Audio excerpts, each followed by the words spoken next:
Halo pemirsa, wah akhirnya kita kembali lagi setelah tadi jeda yang lewat ya pemirsa, bahwa kali ini sesuai dengan janji kita nih. Iya, betul sekali. Pada kali ini kita akan membahas mitos atau fakta tentang kacang kedelai. Betul, tapi serunya nih Eka, kita nggak cuma berdua Eka. Wah, kita bakal ditemani siapa ya?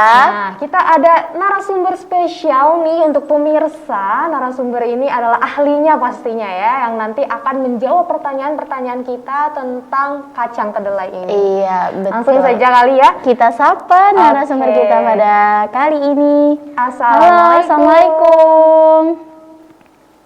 Waalaikumsalam, selamat Wah, siang, Mbak Eka, Masya Mbak Indah. Ya, alhamdulillah. Kita baik ya. Alhamdulillah, kita baik. Nah, kali ini alhamdulillah ya kita bisa berjumpa kembali dengan Ibu Asmaroh ya. Tentunya semoga Ibu juga selalu dalam keadaan sehat ya Bu ya. Amin, amin. Terima kasih. Amin. Wah, amin. Oke Eka, langsung aja kali ya. Langsung aja ya Ibu Asmaroh. Untuk mitos atau fakta yang pertama nih Bu tentang kacang kedelai. Nah, kebanyakan orang mempercayai bahwa kacang kedelai itu memiliki kandungan protein yang sangat tinggi. Terutama buat yang pada diet ya Bu, kebanyakan kan mengkonsumsi bahan-bahan yang berbahan dasar kedelai. Salah satunya ada tahu, tempe, dan bahkan susu pun dirubah dari yang susu sapi menjadi mengonsumsi susu kedelai. Nah, itu mitos atau fakta Ibu bahwa kacang kedelai mengandung banyak sumber protein? Ya, betul sekali. Ini fakta ya. Untuk tempe sendiri itu sebenarnya kan sumber nabati yang sumber protein nabati yang berkualitas tinggi ya. Karena di dalamnya itu mengandung semua jenis asam amino esensial, jadi lengkap ya. Terus nutrisinya selain protein tadi juga ada karbohidrat kompleks, kemudian juga yang paling penting itu juga dia banyak mengandung antioksidan. Selain itu vitamin dan mineralnya juga lengkap. Kemudian kalau misalnya untuk dari kita ukur kandungan proteinnya, setiap 100 gram kedelai itu mengandung 17 gram protein yang baik. Jadi memang betul untuk tempe atau tahu, pokoknya semua yang sumber bahan makanan yang berasal dari kedelai ini memang merupakan sumber protein nabati yang berkualitas tinggi. Seperti itu Mbak Eka, Mbak Indah. Wah, begitu Wah. ternyata ya. Jadi Ternyata banyak banget kandungannya ya Kak ya. iya, apalagi kandungan protein yang sangat tinggi tadi yang sudah dijelaskan oleh Ibu Asmaroh ya. Wah. Betul. Tapi nih ya Kak, aku juga ada yang pengen aku tanyain juga nih ke Ibu nih. Kan tadi kan dijelaskan bahwa dalam kedelai itu banyak banget kandungannya Bu. Ada protein, terus karbohidrat yang kompleks, antioksidan dan juga serat gitu ya. Tapi aku pernah dengar nih Bu, ada mitos yang bilang bahwa di dalam kedelai itu kan mengandung serat yang banyak. Ternyata itu juga bisa memicu kanker katanya Bu. Nah itu kira-kira benar apa enggak ya Bu? Ya, faktanya itu sebenarnya untuk kedelai itu mempunyai yang namanya zat isoflavin ya, isoflavon maaf. Itu memang paling banyak di dalam makanan kedelai ini. Jadi si isoflavon itu sebenarnya juga dia fungsinya itu kan sebagai zat antioksidan, yaitu menangkal radikal bebas. Menangkal radikal bebas ini juga termasuk penyebab kanker itu sendiri. Nah ini juga dapat ditangkal oleh isoflavon tersebut. Sebenarnya untuk fungsi kerjanya itu mirip seperti estrogen ya. Memang dia dapat memicu kanker jika diproduksi secara berlebihan. Jadi memang untuk mengkonsumsi kacang kedelai ini memang baik, tapi juga kan tidak kita juga kan mengkonsumsinya itu tidak dalam jumlah yang terlalu banyak dalam setiap harinya. Jadi memang untuk satu dua potong dalam satu hari itu sudah cukup memenuhi kebutuhan protein kita, kemudian isoflavon juga. Nah ini sebenarnya kalau untuk dibilang dia memicu kanker juga sebenarnya tidak semuanya benar ya, karena si makanan yang kita konsumsi pun juga kan tidak terlalu sebanyak yang sampai bisa menimbulkan resiko kanker tersebut. Sebenarnya kalau untuk si isoflavonnya sendiri itu justru malah baik untuk menangkal radikal bebas penyebab kanker tersebut. Jadi sebenarnya faktanya itu mengkonsumsi kacang kedelai itu juga tidak langsung menyebabkan terjadinya kanker seperti itu, Mbak Indah, Mbak Eka. Oh gitu ya, jadi nggak mempengaruhi sebenarnya ya. Iya, asalkan kita mengonsumsi dengan porsi yang pas ya, sesuai yang dibutuhkan tubuh kita. Oke Ibu, ke pertanyaan selanjutnya yang tadi sudah Ibu jelaskan bahwa kacang kedelai itu banyak sekali mengandung zat-zat yang baik ya. Nah, terutama ada kandungan isoflavon. Nah, Ibu, apakah kandungan isoflavon ini mempengaruhi terutama untuk pria jadi memiliki sifat yang feminis? Oh, baru denger ya aku ya. Faktanya sendiri tidak ada pengaruhnya sama sekali terhadap yang misalnya kesuburan pria seperti itu, atau pria menjadi berperilaku feminin gitu ya. Tidak ada kaitannya sekali dengan kandungan isoflavon yang terdapat dalam kacang kedelai tersebut. Sebenarnya juga pernah dilakukan penelitian banyak juga untuk ada beberapa kelompok yang diberi konsumsi 40 mg isoflavon selama 4 bulan. Ternyata pas dicek terakhir kualitas hormon testosteronnya juga tidak berpengaruh. Jadi sebenarnya tidak ada pengaruhnya sama sekali terhadap masalah kesuburan pria seperti itu.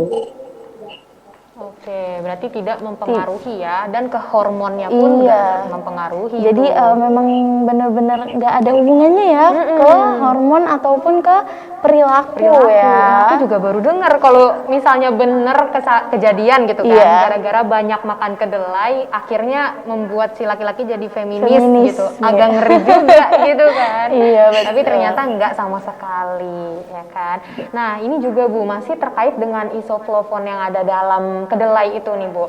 Nah, berarti kan si kandungan tadi itu kan bisa disebut sebagai salah satu penangkal radikal bebas ya Bu ya. Berarti apakah bisa memberikan manfaat lebih juga nih Bu untuk kesehatan jantung atau kesehatan tulang nih Bu? Ya, benar sekali kalau untuk kesehatan jantung itu juga berpengaruh ya. Kandungan isoflavon itu sendiri bisa menurunkan kadar kolesterol sehingga menurunkan resiko juga penyakit jantung. Ya, cara kerjanya itu dia biasanya mengikat profil lemak darah dalam tubuh. Jadi si isoflavon ini seperti memblok ya penyerapan kolesterol tadi, sehingga menurunkan resiko penyakit jantung, kardiovaskuler dan sebagainya itu ya. Kemudian apa tadi pengaruhnya dengan tulang ya? Kalau untuk ke tulang sendiri itu biasanya memang si protein kedelai ini juga bisa mempertahankan massa tulang ya, kemudian juga bisa mengurangi penyerapan bisa mengurangi pengeluaran kalsium dari tulang. Jadi ini juga sangat menguntungkan sekali untuk konsumsinya ya, terutama juga ini untuk para wanita, karena sebenarnya untuk wanita sendiri kalau sudah menopause itu memang kan terjadi peningkatan resiko untuk terjadinya osteoporosis. Nah, si isoflavon ini juga dapat melindungi keluarnya mineral tulang ya, kemudian juga dia pada saat untuk kita yang belum menopause itu juga dia bermanfaat sekali untuk menjaga mineral-mineral tulang itu tetap berada dalam tulang. Jadi memang dalam urin pun tidak ditemukan banyaknya keluar kalsium untuk orang-orang yang mengkonsumsi kacang kedelai dan produk olahannya. Wah, Masya Allah ya. Berarti bener ya Bu, ternyata bisa juga nih mempengaruhi untuk kesehatan jantung, apalagi tadi untuk tulang. Tulang, Bu. iya. Bagus. Jadi memang harus berhati-hati juga ya kita mengkonsumsi makanan walaupun sehat, kalau berlebihan juga tidak baik. Nah, Ibu masih tentang kacang kedelai, seperti mitos yang beredar bahwa kacang-kacangan itu, terutama kacang kedelai ini sangat berpengaruh di kulit wajah. Nah, katanya kacang kedelai itu memicu tumbuhnya jerawat, Ibu. Nah, itu apa benar bahwa kacang kedelai itu bisa menimbulkan jerawat? Ya, Mungkin yang saya tahu sih ya, untuk dasar pada dasarnya itu jerawat pada wajah itu timbul karena folikel rambut itu kan tersumbat ya oleh cairan, oleh campuran sel kulit mati, kemudian kotoran, kemudian apa namanya juga saluran pakai zat minyak gitu ya. Nah itu biasanya juga terjadi karena sistem hormonal. Kemudian selain itu juga ada memang makanan yang dikonsumsi ya. Nah, untuk sistem hormonal ini juga biasa terjadi pada wanita-wanita yang mau head seperti itu, kemudian pubertas, kemudian dalam masa kehamilan. Dan untuk faktor makanan itu sendiri sebenarnya tidak terlalu berpengaruh terhadap apa menyebabkan jerawat tadi ya, karena jerawat ini memang apa maksudnya kacang-kacangan ini juga bukan salah satu faktor penyebab dari timbulnya jerawat tadi. Sebenarnya kalau untuk si kedelainya sendiri ini juga banyak mengandung kayak omega 3, kemudian itu juga kan untuk apa kelembaban kulit ya. Nah, itu juga bagus sebenarnya sih, harusnya malah menjadikan kulit itu lebih apa ya istilahnya lebih halus ya untuk mengkonsumsi kacang-kacangan ini. Kemudian di dalam kacang kedelai juga mengandung senyawa yang um, apa ya berfungsi untuk sebagai antiinflamasi, artinya anti peradangan. Jadi mencegah kayak kulit kering kayak gitu ya, seperti itu fungsinya sih biasanya.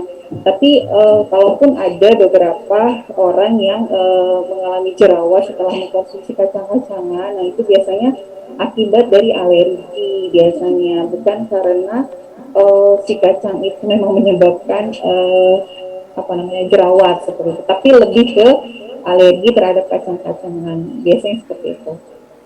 Oh gitu. Jadi lebih ke si alergi kalau Iya. misalnya menyebabkan jerawat itu Kak. Berarti apakah benar nih Bu kacang kedelai itu bisa menimbulkan alergi nih Bu? Kan tadi Ibu sempat menyinggung nih bahwa yang tadi dikatakan kalau kacang kedelai bisa menyebabkan jerawat itu bisa jadi karena faktor alergi. Nah, apa ada resiko tinggi nih Bu dari kacang kedelai tersebut bisa menyebabkan adanya alergi nih Bu?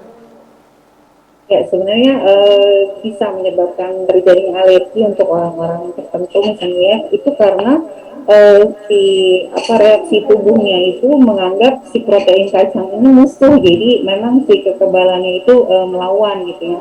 Nah, hasil melawannya inilah timbul gejala-gejala alergi ya, seperti mual, sakit perut, diare, kemudian muntah, kulit gatal, kemerahan ya, termasuk jerawat tadi bisa jadi juga seperti itu.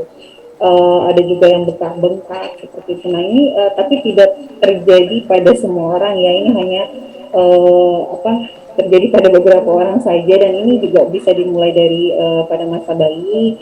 Tapi perlahan itu akan berkurang seiring usianya bertambah biasanya, karena apa imun tubuhnya juga sudah semakin baik seperti itu, sudah mengenal juga banyak makanan-makanan dari luar yang diproses dalam tubuhnya, jadi sudah kenal juga. Nah biasanya hal-hal ini tuh tidak terjadi pada semua orang gitu, hanya beberapa orang saja yang mengalami seperti itu Mbak Eva.